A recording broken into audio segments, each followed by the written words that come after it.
German Foreign Minister Heiko Maas has called for a renewed effort to end the conflict in eastern Ukraine. Maas made the comments after meeting with his Russian counterpart Sergei Lavrov in Moscow. Maas wants Russian and Ukrainian diplomats to reach a peace agreement in the 5-year war between pro-Russian rebels and the Ukrainian military. 13,000 people have been killed in the fighting, according to UN estimates. Let's now go live to our correspondent Emily Sherwin in Moscow. Emily, any sign of progress over Ukraine?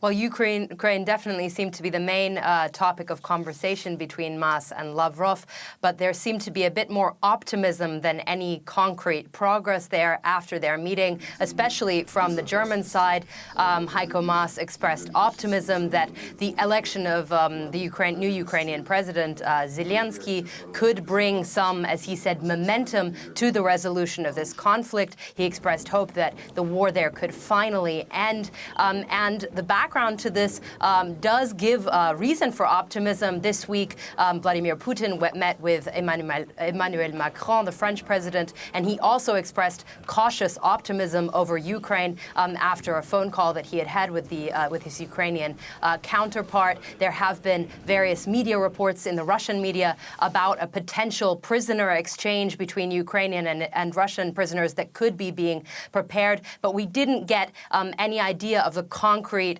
steps that might be taken soon from either of the leaders. There could be a meeting in the Normandy format between leaders coming up soon, and there could be a prisoner exchange, but we don't know yet. Now, the German Foreign Minister Heiko Maas and his Russian counterpart Sergei Lavrov disagreed over freedom of the press. What was said? Well, absolutely. Freedom of press seemed to be kind of one of the areas where tensions between the two foreign ministers were kind of boiling to the surface. They talked about freedom of assembly and press freedom, and Heiko Maas called on Russia to respect its kind of responsibility as a member in the Council of Europe. Russia's voting rights in the Council of Europe were just recently restored.